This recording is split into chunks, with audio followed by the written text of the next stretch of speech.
You're listening to the Culture Junkie Podcast, where we go beyond the surface of pop culture. I'm Keith. And I'm Xandra. Together, we dive into the craft, process, and passion that drive today's creators. This is the Culture Junkie Podcast.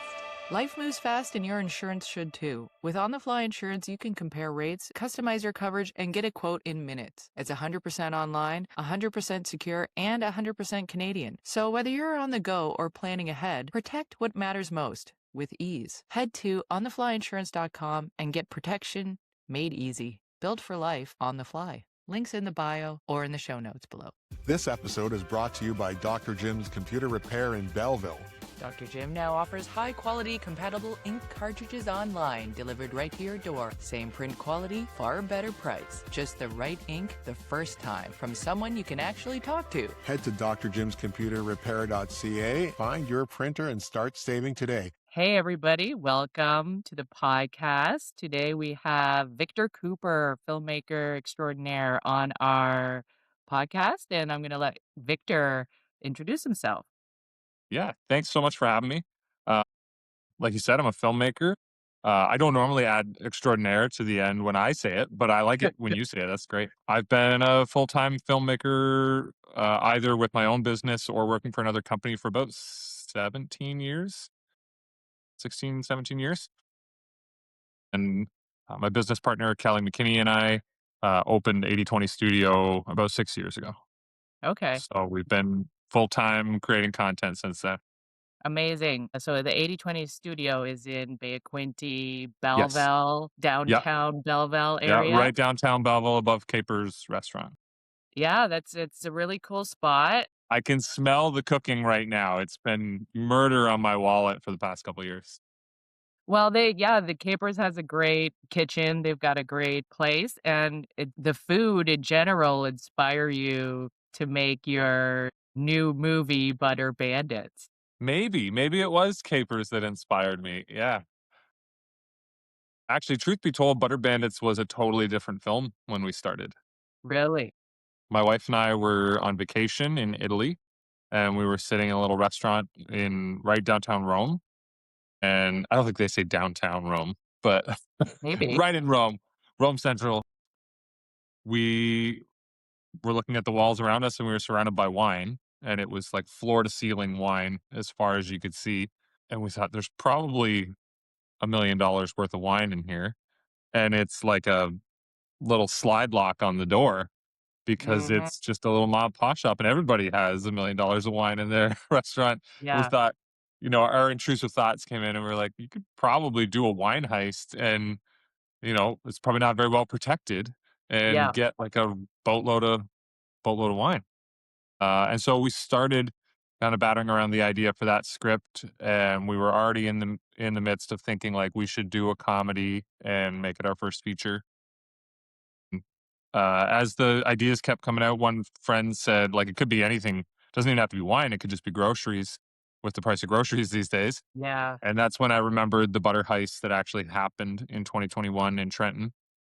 Just 20 minutes down the road, there was a $250,000 butter heist on Christmas Day. Okay, on Christmas Day, butter, it's already funnier than Yeah. wine. And when an idea is funny out of the gate, not just because you added a bunch of jokes, then you know Mhm. you have something. So then we Yeah, could add jokes and the just make it even better. concept is amazing. The name works really well. Everyone loves alliteration. Yeah. And it comes up early in the search engines. It's not So, like, yeah, Zelda. SEO, very I high. mean, good luck, Zelda. I think that's why they did Adventures of Zelda. Yes. Unagi. Yeah. Oh my I god. just realized this camera angle would never work with coffee in a movie because you can actually see inside the cup. And in Yeah, most and then movies, the it's empty. continuity would be just awful. Thank God nobody smokes in movies anymore. Yeah, I mean, that's true. you've been around long enough to remember the Yeah, smoking continuity back in the day and how yeah, awful that was. yeah. Who's the woman from The Shining? I know Her exactly who cigarette you. Yep, was always like, the butt on it was like that long. Shelley Duvall, that's There it. you go. Yeah, yeah. Yeah, yeah, it's amazing. Like, I saw the film Butter Bandits. You are one of 700. It's just, like, such a great experience to see Belleville, and the surrounding area. Yeah, it's fun, right? Like, it means something all of a sudden. Yeah, everybody I think was at, the screening who was in the film, Yeah, yeah, including my own mama. yeah. Your Shout poor out to mom. We both. really did her dirty in that movie. I feel 2% bad, but she was very militant with me for the plays that I did with her Listen, as my director. So this was just payback. Yeah, like, if you're directing, you're gonna get directed as well. yeah. One day. I know very well she is so committed, Yeah. so you might No, as she was a well. champ and she made that scene possible. It would have been really hard to do any other way. So for people who don't know, there's a scene in there, very physical acting with a Yes. woman who is played by my mother in the film, and, yeah, she's such a physical actor. We put her through hell. I mean, we were giving her the Heimlich for like 3 hours, you know? Yeah, yeah, She was directing it, you know? So, like, we had her put her hands on, Kelly, the other actor who was doing the Heimlich. We said, "Put your hands over his hands, and then you give yourself the Heimlich, yeah, and Kelly will just be there. And yeah. then that way you can decide how much force and when you wanna stop." And so she did, and she just didn't stop, and she put plenty of force into it, and at one point, she was upside down with her feet in the air, and she Amazing. was a champ. Well, it Yeah. looked like everybody in the movie was a champ like that. It Yeah, looked it's like true. It's true. everybody was down to put their Clown. all into the movie. Yeah. Yeah. Like, so supportive, so just a part of the community and a part of, like, how can we be involved? Yeah. And I think it's a real testament to the area because I have been a part of other short films and feature films, and it's not always that way, you know, not to badmouth anybody, but it's not always that supportive. And sometimes it's a pain for people and it's a job and they're like, "Ugh." I don't know, I've been doing it for 17 years and I still don't feel that way every once in a while. Yeah, But yeah, everyone who was a part of this, nobody gave us any grief. There were no divas. There were no there was no drama. I don't know about Matt, though, Well, you know, yeah, Matt just comes with a certain level of drama that you just yeah. I'm teasing, Matt was great, everybody looked like No, they were, everybody like, was fantastic. fully in on it. Just so people know who haven't seen the movie and hopefully will watch it someday, so you shot it over a 2-week period. Yeah, 12 shooting days. Which is crazy for a Yeah, feature, so there wasn't a lot of sleep, and that's when you kinda lose your mind a little bit on set. yeah, Like, it's hard to keep a fun attitude and have that sense of camaraderie and fun yeah, when you haven't slept in, like, 5, 6 a week, you know? yeah, So 5, 6 weeks, yeah. It's true. Luckily, we only had really 2 serious scenes in the whole film. mhm, And the rest of it, you were kinda supposed to be a bit dopey and a bit out of your mind. I mean, we also have to be careful, you know, we're moving big gear and mhm. people are driving around, and so we were cognizant of that. Some of us stayed behind a little later because we have to unpack gear, but our actors weren't on screen, like, an unreasonable amount of time. Yeah, We just worked really hard and really fast. There were 27 locations, that's so crazy. that's more than 2 per day every day, and, you know, the stuff that we shot in the bar, we were in the bar the whole day, and when we were shooting the apartment, we were in the apartment the whole day, and And when you say so the apartment, you mean the one behind you. the one behind me, yes, Like, and in literally. front of me. Yeah, this was the apartment, and so we built that here in the studio. Mhm. We're really, really fortunate. Like I say, above Capers, we have that whole top floor. So there's almost 11,000 square feet up here. And 2 of the rooms right now are permanent sets. So there's this apartment and then there's the bar. So we have a full, I mean, if we got a liquor license, we could just open up tomorrow and run a bar. We won't do that because the owners of Capers are our landlords. Yeah. So we won't compete with them just now. But it's an awesome bar and you'll see it in the film. We're really fortunate. And then we had a couple other rooms that did show up. We set up my office as the detective's office in one scene. The bedroom is here. Yeah, so there's quite a few spots in here that get showcased as something other than a studio, and it's served us really well. That was your inspiration for the movie, was looking around, all that, seeing the wine, remembering how much it is to buy groceries and how much butter is and the actual heist on Christmas Day in Trenton Yeah. area. So a local situation Yeah, even and kind of you would just, play off of, handed to us on a plate, like, like the a pat of butter. like a pound of butter. Yeah, I mean, people stole 2 truckloads of butter on Christmas Day, like, that's just a comedy waiting to happen. And so, like we were talking about Matt DeMille and your, business partner, Kelly McKinney. So Yes. he's your business partner Yep. in 80/20 Studios. Yeah. How did you guys decide those were gonna be the stars of the movie? Well, we had worked together, um, with Kelly, Alicia, and Matt, who were the 3 stars of Butter Bandits. Mhm. We had done a bunch of stuff together already.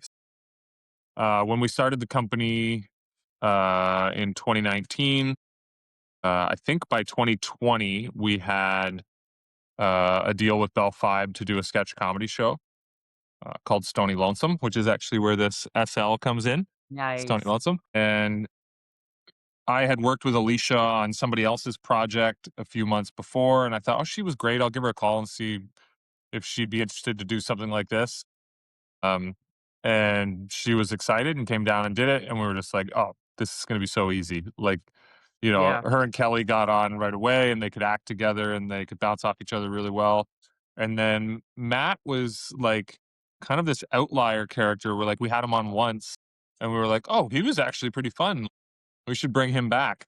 So then we kept bringing him back in more and more, and, by season 2, it was like, it's Kelly, Matt, and Alicia. Those are the 3 characters, and they're in every sketch. And the Christmas special was those 3 and a couple more locked in the bar. And so, yeah, we had worked together a bunch. It's kinda twofold, like, not only are they actually really good actors, and Alicia is that's her job, she's a professional actor, Okay. but they're also just really easy to work with, maybe because 2 of them are not traditionally professional actors, and so they Mhm. don't have all that stigma of being difficult Right. that maybe comes with some actors, and we were lucky that Alicia didn't either. And Mhm. so there was just no egos in the room. Everybody was just excited to be working on something like this. And every time we get them back on a project, we're all just super jacked up and can't wait to do it. And so it's kind of a perfect mix of ingredients. So, like, we didn't even, on our next film, Matt, Alicia, and Kelly will be maybe one day we'll throw somebody else into the mix and, like, you know, bump someone out for a second. But I just, like, I'd be happy to make movies with these 3 idiots until I'm dead.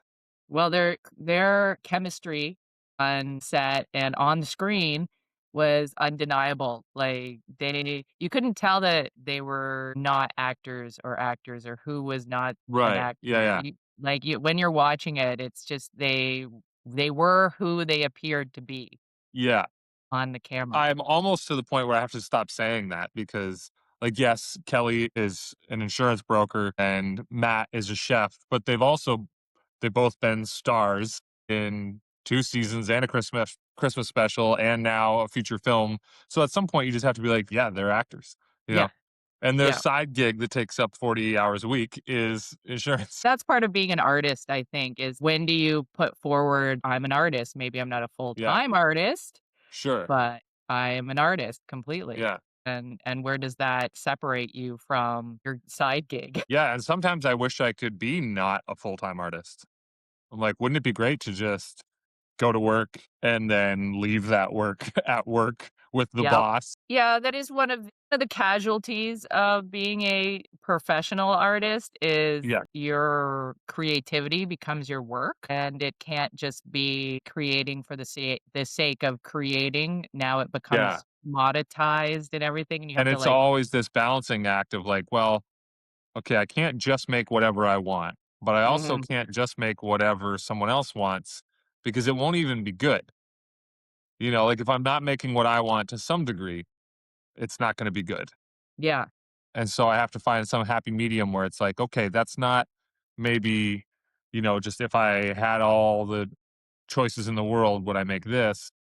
But it's also I didn't completely sell out and just make something that I don't care to watch. Like I made a movie I want to see, and yes, if I could just make all the decisions and didn't have to worry about money, I would have probably would have been 6 hours long, for starters, and no one would watch it. And then I'd, never sell it and it'd be my Yeah. last film. Yeah, that's part of there are constraints in art when you Mhm. are selling it and putting it on a specific platform, like Yeah. being a feature film. It has to be a Yeah. certain amount of minutes long. Yeah.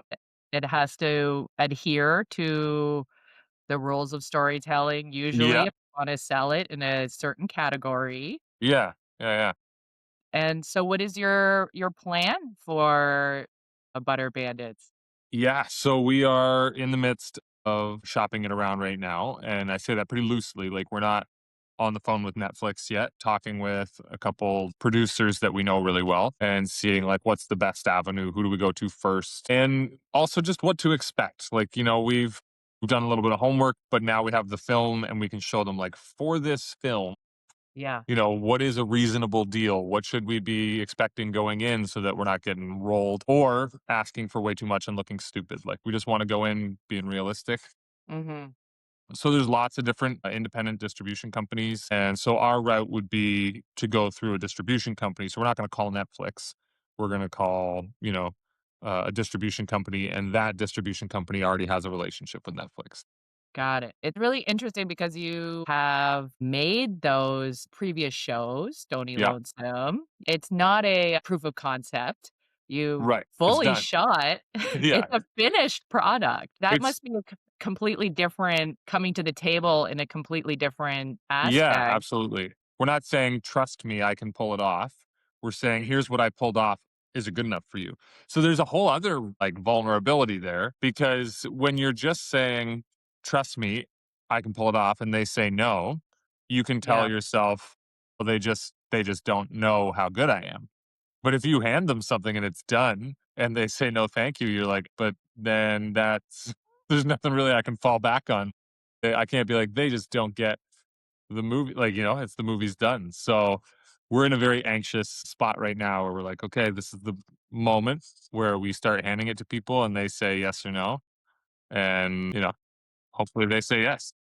you just have to get it in front of the right person at the end of the day because in my experience anyway, being so far ahead as you Yeah. are, Yeah. because you've proved yourself on so many Yeah. different platforms, it's not a question of can you do it, it's that you have done it, and is this product, right for your platform at this Yeah. particular time? And that's the thing. As much as I say, like, oh, if they don't like it, then it's a direct reflection on the product. It's not always true. Like, there's been loads of films, very Mhm. famous films that people just didn't wanna buy. They're like, "No, this isn't right. This isn't gonna fly. This isn't whatever," and then it blows up, and they're like, "Crap, we were wrong."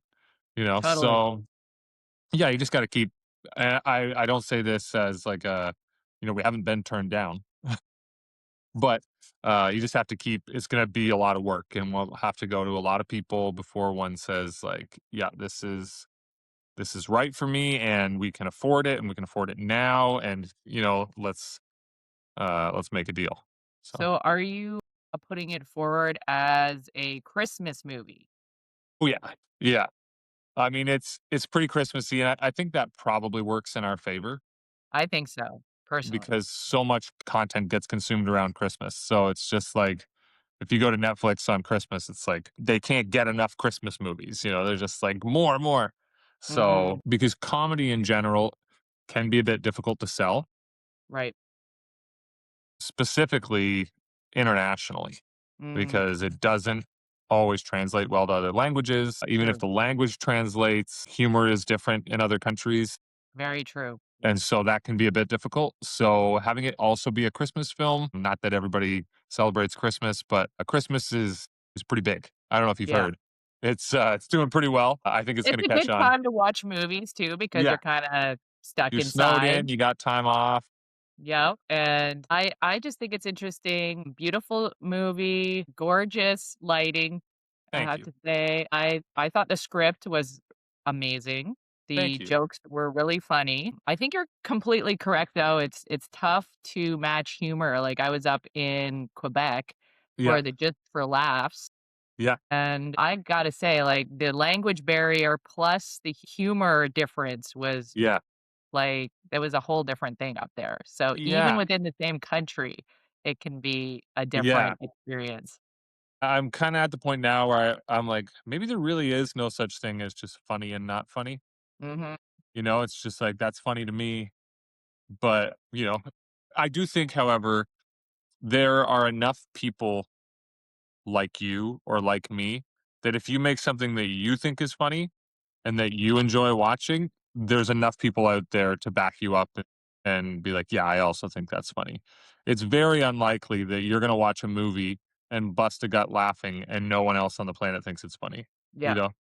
yep, It's usually and split down the middle, and and it's very shareable, like, your humor in the show is you've got the sibling content, you've got your best friend content. yeah, it's almost a buddy cop movie without either of them being cops and they're brothers, but yeah, it's just like it's a bit Dumb and Dumber, a bit Ocean's 11, a bit, you know? A little bit and a little bit Letterkenny too, because Yeah, there's it some is so Canadian. Canadian. Yeah, absolutely. When I first started filmmaking in 2001, Okay, yeah, I started doing film festivals in Whistler, okay. and, we would do something called the B Grade Horror Film Festival. So That we sounds would like my dream. it was so fun, and Yeah, it was very similar to the experience that I had when I went out to go watch the Butter Bandits. okay. So everybody around town in Whistler would make their own crazy B grade film. Awesome. It was like such a community experience because this was before YouTube, it was before Yeah, yeah, yeah. Facebook, it was before so this was how we would, as a community, just get together and Maybe swap you guys started YouTube.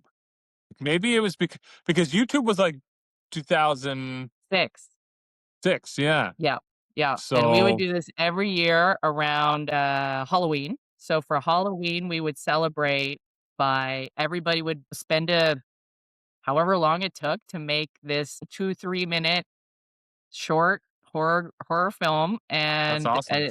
and then, of course, someone would win an award at the Yeah, end, and it was down to, like, fan favorites, yeah, audience favorites, who's the goriest, you yeah, yeah. know, who had the most, Scream Queen. Yeah, exactly. yeah, It was just a way to fully celebrate filmmaking, making stuff with, I would say 95% non-actors, yeah. um, just messing around with your friends, and I really got that aspect of it when I went to see Butter Bandits in Belleville. Well, It's there's like just so many local people in it, and it feels very, like, family oriented. Not just the film, but the making of the film felt very family, like, very grounded. that is something that we're looking to foster in Belleville because I can see a big resurgence of filmmaking, production, Yeah. and is that part of why you decided to open 80/20 in Belleville? Yeah, I mean, I grew up mostly in Madoc and lived in Hampton for a little while, which is near Bowmanville. But then back in Madoc, met my wife in Madoc. We got married in Madoc and moved to Belleville 20 years ago. And so this is our home. You know, Yeah, we've been here for 20 years. We've been here as long as we've been adults, really, because we got adults, married yeah. as kids. Not it was everything was legal. I was 21, she was 20. But Young adults, yes. yes, yeah, sure. Let's say young adults. We certainly felt like adults at the time, and now I look back, I'm like, "You were kids." But, I hear you.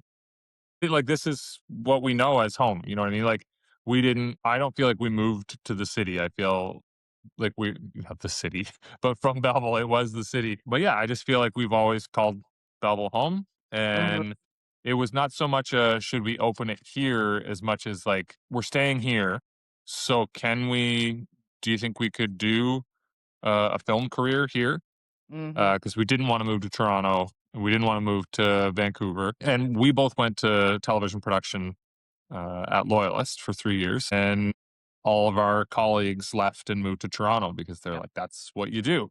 You yep. go move to Toronto and you work in the film industry. And some of them have done really well and are working on big stuff. And every once in a while, I get a little jealous. And then some of them are you know, still kind of grinding in the big smoke, and I'm just like I couldn't do it. And so I feel like we just said, look, we still want to have a film career, but we don't want to go anywhere. Mhm. We want to stay here.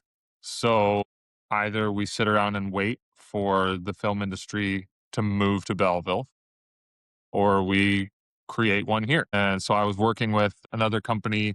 They had a fly fishing TV show, and that was at the time that was all they had was one fly fishing TV show. And I came on board with them, and over the years we grew and grew. And at one point, I think we had 5 shows on the air at once, 5 series in production, and it was mostly fly fishing, and then broke out into traditional fishing and hunting. And yeah, I got to travel the world on someone else's dime, Really? Awesome. and so it was for like 11 years. So it was a really good gig. But after a while, I was still kind of saying like, I want to produce scripted content. I want to tell there's stories that I want to tell, Mhm. and it's not fair for me to expect this company that has built its name in outdoor television to be like, okay, we also need to start making comedies and horror films. And I tried that for a while, and they were just like, Yeah. it's not. And so I just said, okay, if I'm going to do it, I'm going to do it. And I had been working with Kelly on just some insurance videos, but it was a comedy series for insurance. Love it. It was called Eric the Intern, and he was the boss, and he would torture Eric for his stupid questions. But it was Okay. questions that people really asked, so you got Yes. to like kind of let Eric ask the stupid question and see how it turned out. Mhm. And we were working really well together, and I was just like, I like this guy. And so I said, hey, I'm thinking about going out on my own. And he said, well, if you ever do that, let me know. I would join you. And by join you, I mean I would start the business with you and stay at McDougall Insurance. And it's a good choice. Yeah. He Yeah. chose well, but he wanted to be on camera more and get more into the acting side of things. And I thought that's perfect. And so we started the company together in 2019. And Is yeah, that why we've it's just called been 80/20? it sort of, yes. That's the It word on the started, street. yeah, it was like a happy accident. And I honestly don't know which one came first. So in the beginning, we're 50-50 partners now. Got it. But in the beginning, I owned 80% and he owned 20%. But also, it was based on the 80-20 principle, or the Pareto principle, which I could see, but Tell for the everybody viewers. else, it's like it's big in sales. So like 80% of your profits tend to come from only 20% of your SKUs, but Mhm. it's also just true across the board. So like 80% of your success tends to come from 20% of your effort. So if you Yep. can narrow in and figure out, okay, where did all that success come from? You can spend more time on those things and just become more successful. And a big part of it is like 80% of the work you do takes the same amount as the last 20% of the work. Yeah. The last 20% of the time on set is usually gonna take the same amount that the first 80% took. Yeah. And I would say like it pops up everywhere. Like I feel like this film production was about 20% of the work. Pre-production and post-production were the other 80. Oh, yeah. So we go to work and we say, oh, we did this in 12 days. And it's like, well, we shot it in 12 days, but it took 6 months to pull it together. So can we if we can get nerdy on the gear for a Yeah, little bit here, I would love absolutely. to Let's nerd hear out. more. I'd love to hear a little bit more about the back end of it because Yeah. Kelly was behind the camera at any point, or was he in front all the time? Actually, Kelly did operate camera once. It was for Okay. his body cam when the camera was like Okay. attached to his body looking back at him. Um, but no, we hired Brady Rogers. He owns Mind Fusion, and he's awesome at what he does. He was our director of photography for Stony Lonesome. That was a real learning curve for me because I've never had one before. I've always had to do it myself. And for Stony, I thought, okay, I need to focus on directing and working with the actors and have enough time to dedicate to that so that it doesn't fall flat. And so I was like, I'm going to have to pony up and pay for Mm. a DOP. And it was worth every penny. But it was a weird dynamic for me to get used to just being like, yeah, okay, but how's this going to work? And how's this going to work? And then eventually I was like, oh, you're actually quite a bit better at this than I am. Maybe I'll Awesome. just let you do that. Yeah. And now I can actually do the thing that I said I Focus was going to on do your and focus on directing. Oh, that's Yeah. awesome. Like, how was it bringing in somebody to be kind of your right hand creationist of how you want it to appear on the screen? Yeah, I mean, it was the first season of Stony Lonesome, I would say it was nerve-wracking because we actually have very different styles of filming. And I'm huge on backlight and hair lights, and he's like, "Ah, they're overdone," and I'm like, "It's gonna look like trash without it," and we're like, you know, butting heads, Really? and then eventually I was just like, "Well, I don't have time to argue about it, so I'm just gonna have to trust him," and Mhm. then I was watching the dailies and I was like, "This looks amazing. This is it looks better than anything else we've made. So what am I what am I arguing with them about?" You know? Yeah, I think it's just getting out of your comfort zone. Yeah. And then by Butter Bandits, it was just like, "Oh, good, Brady's here. I Nice. can, I can focus on other things."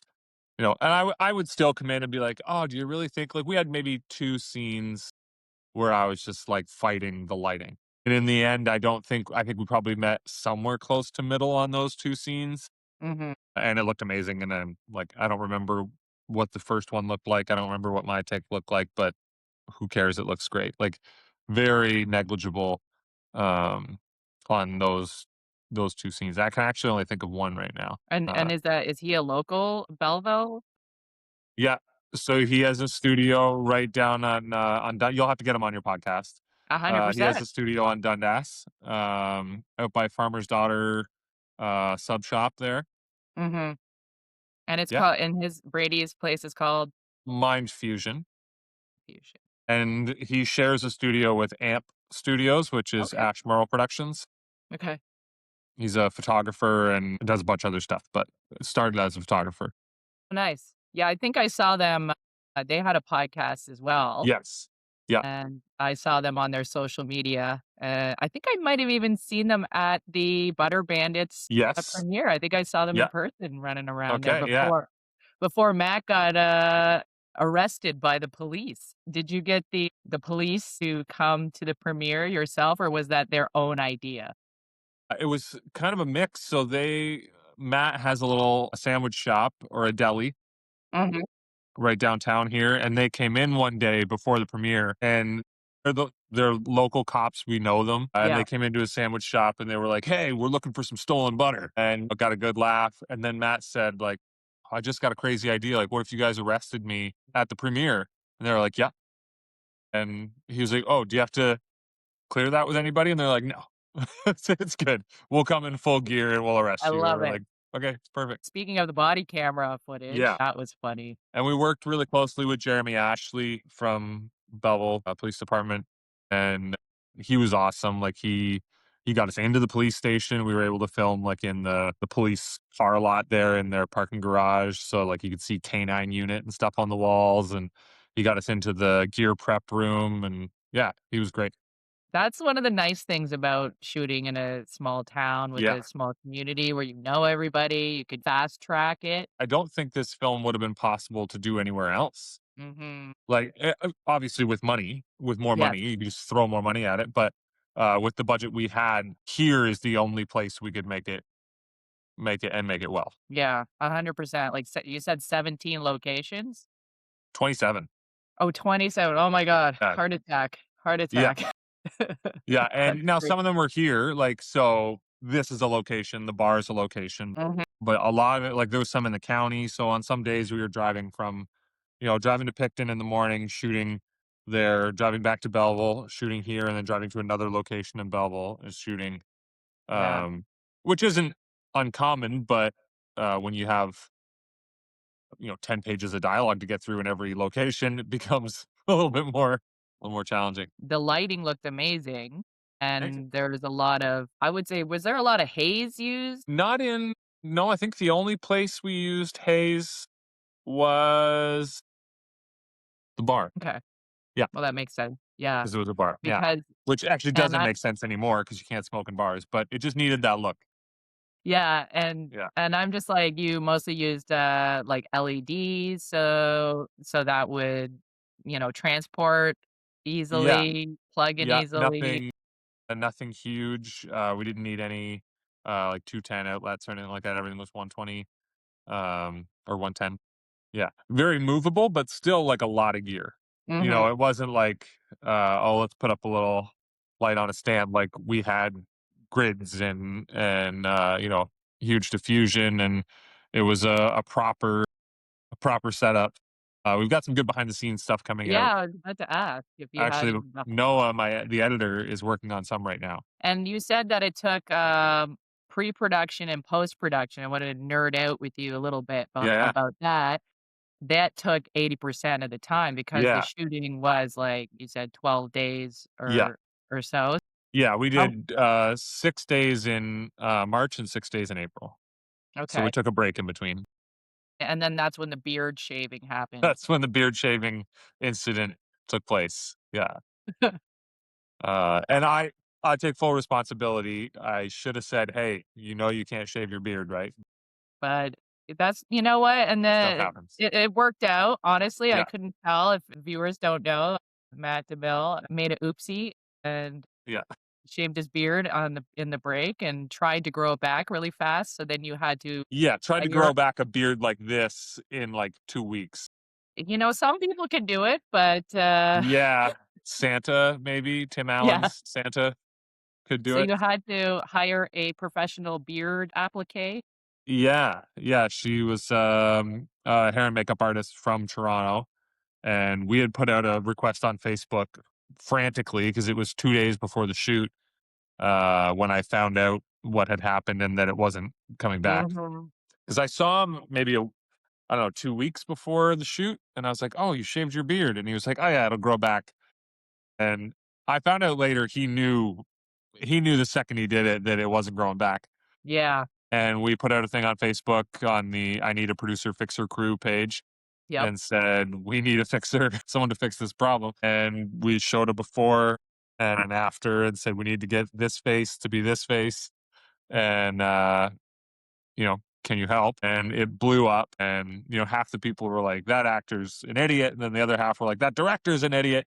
And I was like, "We're all idiots. We're just trying to make a movie and save my butt here. Like, what? Yeah, help me out." That sounds about right. Yeah. Then actually, she didn't even see it. Someone else was out to coffee with her and was like, "Oh, Mhm. did you see this thing on Facebook?" And she showed her, and she was like, "I have that exact beard hanging in my studio right now on a mannequin." Oh my god. And she messaged us and like saved our butts so Yeah. big. She actually drove down on Easter weekend.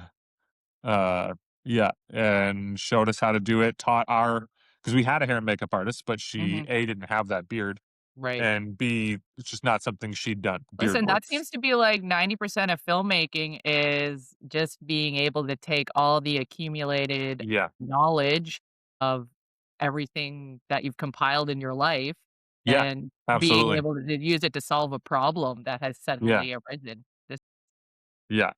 There's, really, that's all it is just problem solving. I mean, it's not entirely hopefully, if you've done your pre-production well, it's not just problem solving, but it's decision making, I think, is especially as a director, it's just like, you can't afford to be like, "Oh, I don't know, what do we wanna do here?" It's like, even if you're faced with something that, it's changed and now you can't do the thing you wanted to do, Mhm. it's like, "Okay, well, whatever the decision is, we gotta figure it out fast." And you can't afford to wait to make the best decision. Like, the best decision is the one that you can make right now.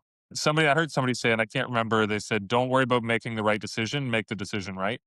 Yeah. Oh, So just make one and then stick to it and, you know, plow through. Yeah. gotta get a shirt with that on it now. Yeah. So as far as the cameras, did you decide to use, the same one as perhaps you used for Stony Lonesome, or did you branch We out? Well, we sort of branched out. For Stony, we used our studio's camera, which at the time was an FS7, Sony FS7. I had an intern broke that camera on day one of their internship, maybe day two. RIP.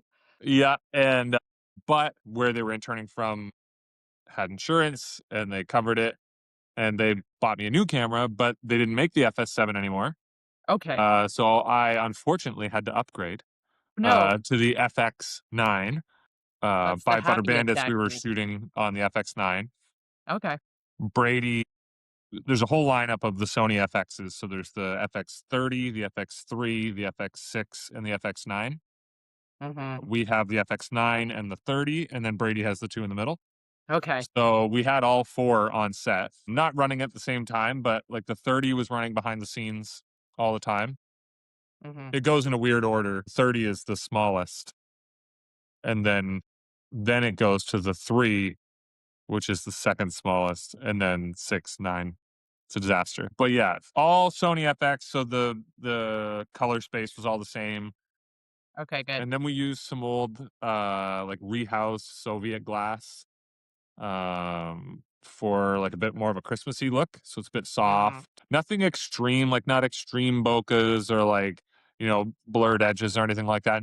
And Brady would be able to speak to it a little better than I would. But I did notice because I had to shoot like 2 quick scenes after, and I just said to Brady, like, "These are easy, I'll just shoot them." But I didn't have his lenses. So same camera, just different lenses, and the difference is very, very clear.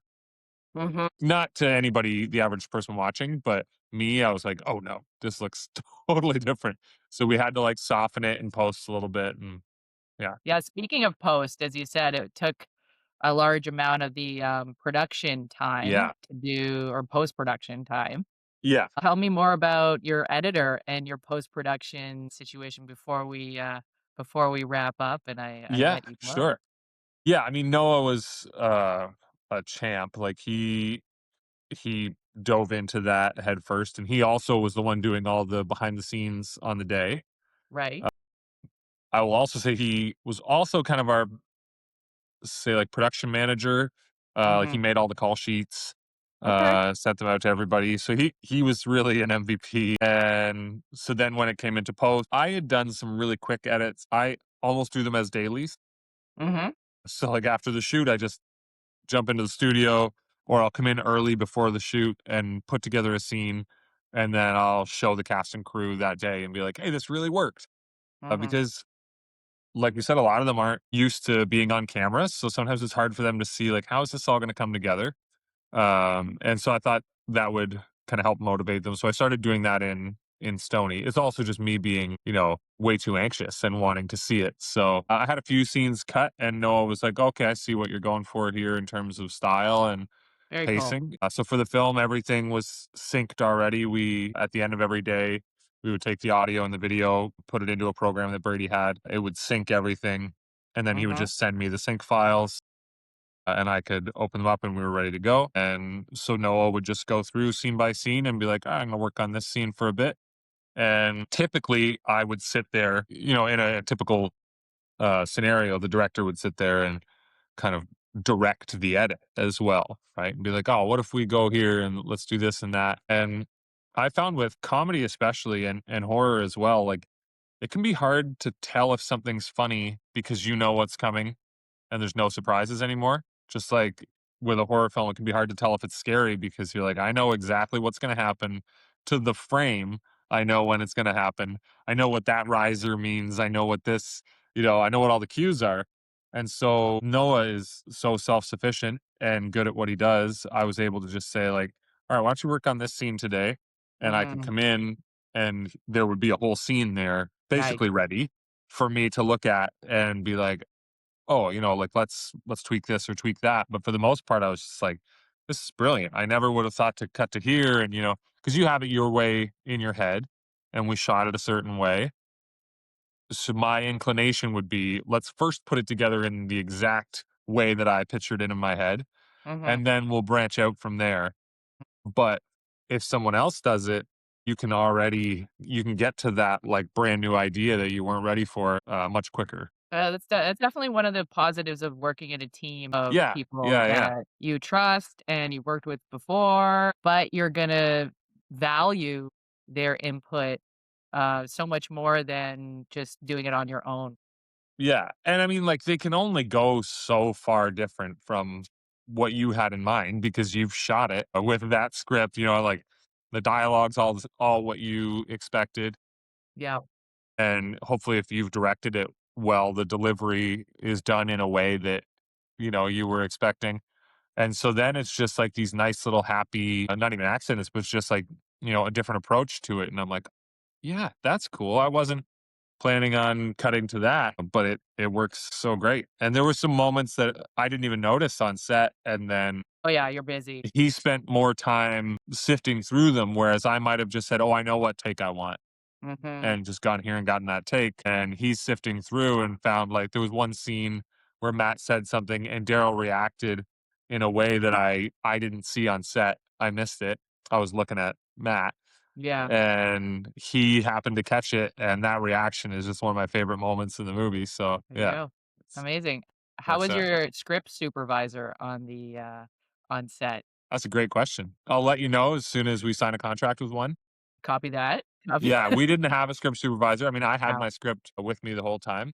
Really? Maybe a script supervisor might have told Matt not to shave his beard, but I think that's like a first AD, yeah, I situation. mean, it wouldn't have. Well, yeah, we didn't have one of those either.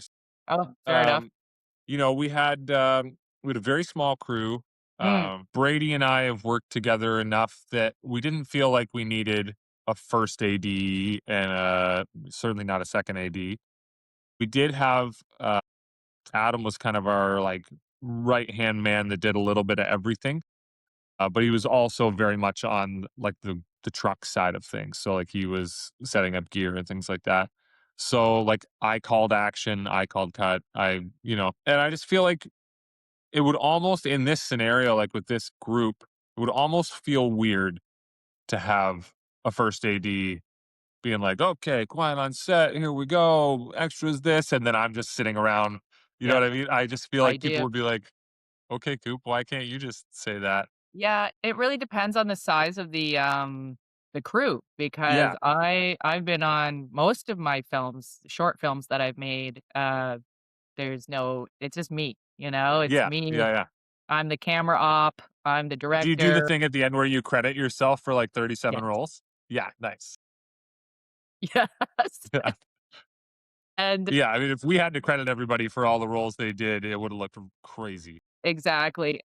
I have only worked with in post-production with a script supervisor, which is why I asked because I'm just like, I've only worked with one once. And because I was the director of photography and the camera operator, didn't really need the script supervisor's notes at the end because I was also the DIT.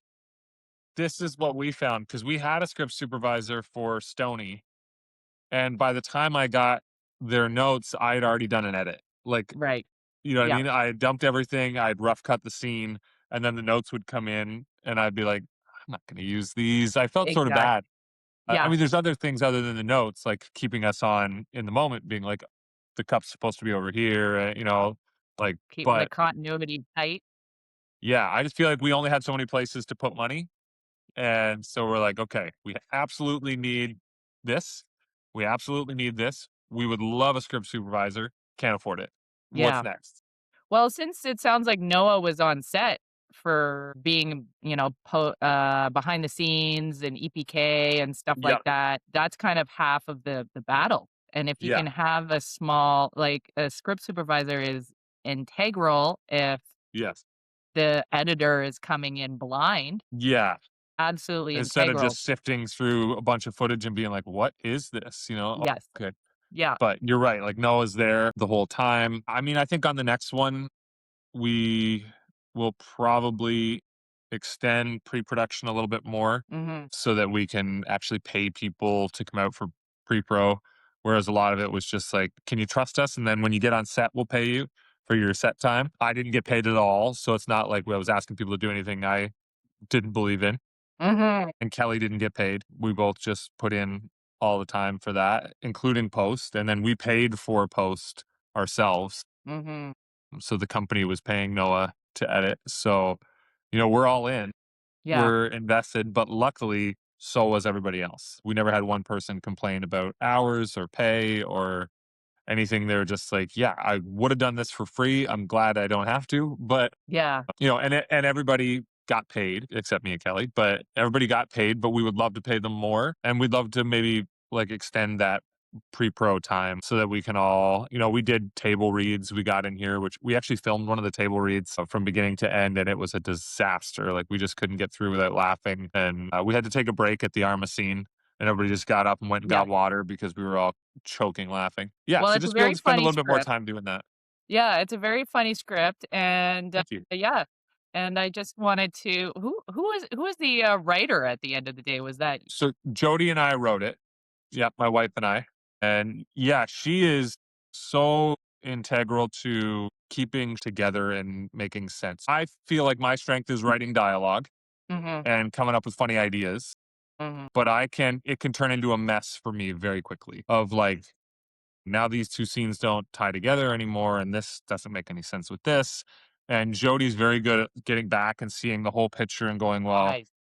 what if we sent them here and then by this time they've met up and they've done this? And I'm like, my goodness, that solves everything. And then a shout out to Ira Levy, who's a producer in Toronto, used to own Breakthrough Entertainment, has since sold that. We sent him the script through a mutual friend and he read it and called me and was like, hey, let's go over this script and talk about it. And he was like, I've got some issues like that I think I could help you with. And one of them being that, I really just want to take full credit for it, but I can't. They were not related when I wrote the original script. They were Uh-huh. just three idiots living together. And he said, I get why Matt and Daryl live together, but why does she stick around? Mhm. And it was such a like embarrassing moment because I was like, oh yeah, why does she stick around? Like, I have no idea. Yeah, You're right. She should just leave and get her own apartment. She seems really competent. And then I was like, well, what if they were family? And he's like, yeah, that solves it. And then it was kind of like the butter transition from wine to butter. I was like, oh, but that opens all this other stuff now. And we can bring in the mom. And he was like, oh, yeah. And, maybe they had an inheritance and that's how they've gotten this far. And I was like, yeah, that's a great idea. And so we just kept bouncing back and forth. And then I was like, can I really just take all these ideas and put them in my script? And he was like, yeah, like amazing. we're just a couple of guys, chatting about the movie and anything I say is all yours. And so he was just awesome and then he watched the movie and he's helping us now, introducing us to some people for tax credits for the next film. So yeah, Yeah, that's he's so been helpful. great. And his name's Ira Levy. Like that's a cool name Yeah, in this industry. So 100%. Definitely, yeah. sticks out there, is, very unique and noticeable. Yes. So, just to, finish her off here, even Mhm. though I could keep talking to you all day long, Same. Yeah, this has been a lot of fun. I hope that, we can come on again and, talk about all sorts of different aspects of filmmaking and what you're creating next. But, yeah, I Yeah. wanted to talk about where you want people to go, if you want them Yeah. to interact in any way with you online, where can they find out Absolutely. more? Yeah, I would say like we have two Instagram pages that I would recommend following, 80/20 Studio.